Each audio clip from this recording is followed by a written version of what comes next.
నేత బీహార్ సీఎం నితీష్ కుమార్ మరొక అరుదైన ఘనతను సాధించారు. బీహార్ సీఎంగా 10 సార్లు ప్రమాణ స్వీకారం చేసి స్వతంత్ర భారతదేశ చరిత్రలో ఒక రాష్ట్రానికి అత్యధిక సార్లు ముఖ్యమంత్రిగా పనిచేసిన ఏకైక నాయకుడిగా నితీష్ ప్రపంచ రికార్డును నెలకొల్పారు.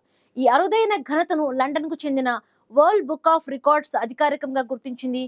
ఈ విషయాన్ని తెలియజేస్తూ బ్రిటన్ రాజధాని లండన్ లోని వరల్డ్ బుక్ ఆఫ్ రికార్డ్స్ సంస్థ ప్రధాన కార్యాలయం నుంచి సీఎం నితీష్ కు ఒక ప్రశంసా పత్రం అందింది.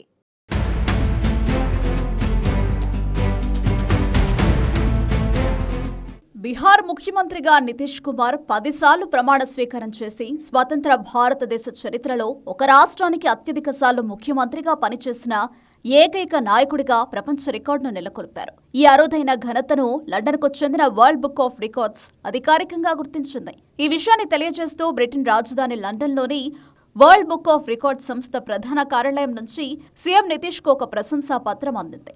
నితీష్ కుమార్ బీహార్ ముఖ్యమంత్రిగా 10వ ప్రమాణ స్వీకారం చేయడం ద్వారా చారిత్రక రికార్డును సృష్టించారని తెలిపింది. భారతదేశ ప్రజాస్వామ్య చరిత్రలో 1947 నుంచి 2025 వరకు ఒక రాష్ట్రానికి 10 సార్లు ముఖ్యమంత్రిగా సేవలందించిన తొలి నేత నితీష్ కుమార్ అని ప్రశంసా పత్రంలో పేర్కొంది. ఈ విజయం బీహార్తో పాటు యావత్ భారతదేశానికి గర్వకారణమని వరల్డ్ బుక్ ఆఫ్ రికార్డ్స్ సంస్థ ప్రధాన కార్యాలయం కొనియాడింది.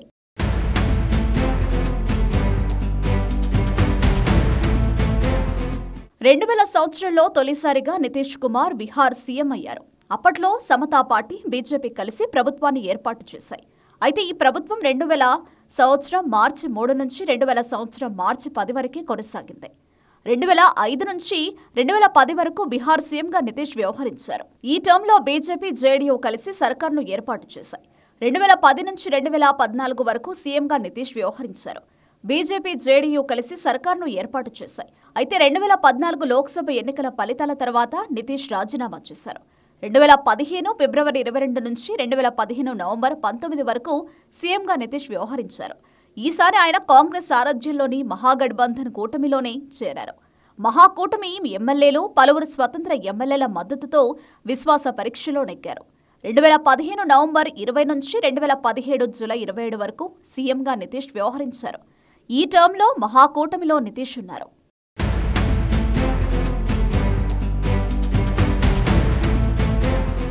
2017 జూలై 27 నుంచి 2020 నవంబర్ వరకు సీఎంగా నితీష్ వ్యవహరించారు. ఈ టర్మ్లో నితీష్ ఎన్డీఏ కూటమిలో చేరారు. 2020 నవంబర్ నుంచి 2022 ఆగస్టు 9 వరకు సీఎంగా నితీష్ వ్యవహరించారు. ఈసారి కూడా ఎన్డీఏ కూటమిలోనే నితీష్ కొనసాగారు.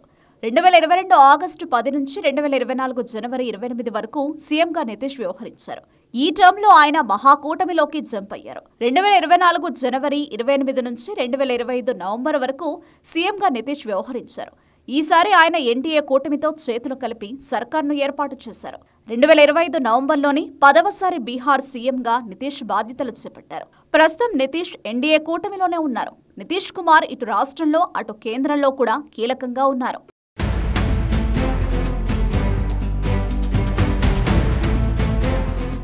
సంకీర్ణ రాజకీయాల్లో తనకున్న అసాధారణమైన పట్టుతో వివిధ రాజకీయ పరిస్థితులను సమర్థవంతంగా ఎదుర్కొంటూ పదే పదే అధికారంలోకి రావడం నితీష్ రాజకీయ చతురతకు నిదర్శనం. నితీష్ కుమార్ రాజకీయ జీవితంలో అనేక ముఖ్యమైన విజయాలు సాధించారు. ముఖ్యంగా బీహార్ ముఖ్యమంత్రిగా నితీష్ చేసిన సేవలకు గాను ఆయనను సుశాసన్ బాబు అని పిలుస్తారు.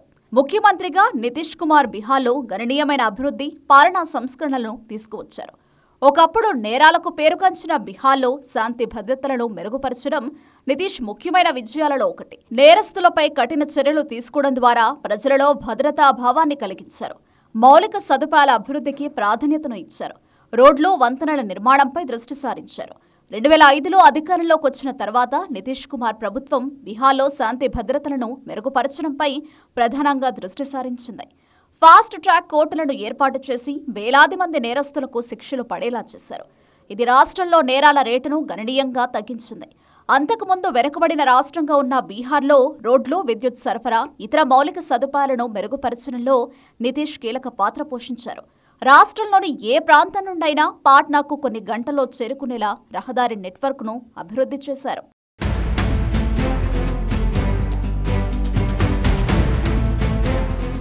మహిళా విద్యను ప్రోత్సహించడానికి పాఠశాలకు వెళ్లే బాలికలకు సైకిళ్లు పంపిణీ చేసే సైకిల్ పథకం ప్రవేశపెట్టారు నితీష్. ఇది ప్రపంచవ్యాప్తంగా ప్రశంసలు పొందింది. ఈ పథకం పాఠశాలల్లో బాలికల నమోదు శాతాన్ని పెంచింది. అలాగే డ్రాపౌట్ రేటును తగ్గించింది. ఇది అంతర్జాతీయంగా ప్రశంసలు పొందింది. మహిళలకు పంచాయతీరాజ్ సంస్థలలో 50% రిజర్వేషన్లు కల్పించి వారి రాజకీయ సాధికారతకు కృషి చేశారు. జీవిక వంటి మహిళా స్వయం సహాయక బృందాలకు ఉపాధి అవకాశాలను అందించే పథకాలు, హర్ ఘర్ నల్ కా జల్ వంటి పథకాలను ప్రవేశపెట్టారు. బీహార్ రాష్ట్రాన్ని పారిశ్రామిక కేంద్రంగా మార్చడానికి ప్రయత్నాలు చేస్తున్నారు. ముఖ్యమంత్రి ఉపాధి యోజన కింద వేలాది మంది వ్యవస్థాపకులకు ప్రోత్సాహకాలు అందించారు. అవినీతికి జీరో టాలరెన్స్ విధానాన్ని అవలంబించి అక్రమంగా ఆర్జించిన ఆస్తులను జప్తు చేసి ఆ భవనాలలో పేద దివ్యాంగుల పిల్లల కోసం పాఠశాలలను ప్రారంభించారు. నితీష్ కుమార్ తన అభివృద్ధి ఆధారిత రాజకీయాలు, సంకీర్ణాలను సమన్వయం చేయడంలో ఉన్న నైపుణ్యంతో భారత రాజకీయాల్లో ఒక ప్రత్యేక స్థానాన్ని ఏర్పరచుకున్నారు. నితీష్ కుమార్ తన 50 ఏళ్ల రాజకీయ జీవితంలో ఎన్నో ఆటుపోట్లను, విమర్శలను ఎదుర్కొన్నప్పటికీ ప్రతిసారి ఫినిక్స్ పక్షిలా పుంజుకుని తిరిగి అధికారంలోకి రాగలిగారు. సంకీర్ణ రాజకీయాలలో నితీష్ కు ఉన్న పట్టు, వివిధ పార్టీలతో పొత్తులు మార్చుకుంటూ రికార్డు స్థాయిలో 10 సార్లు బీహార్ ముఖ్యమంత్రిగా ప్రమాణ స్వీకారం చేశారు.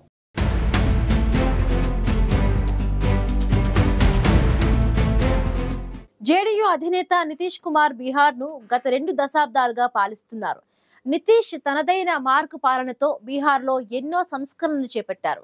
రాష్ట్రంలోని నేరాల రేటును తగ్గించడం, మహిళా సాధికారతకు ఎంతగానో సహకారం అందించారు. అందుకే నితీష్ కు బీహార్ ప్రజలు ఇటీవల మరొకసారి బ్రహ్మరథం పట్టారు. నితీష్ కుమార్ తన పాలనా సామర్థ్యం, అభివృద్ధిపై దృష్టి, రాజకీయ వ్యూహాలతో బీహార్ రాజకీయాల్లో తనకంటూ ఒక గుర్తింపును ఏర్పరచుకున్నారు.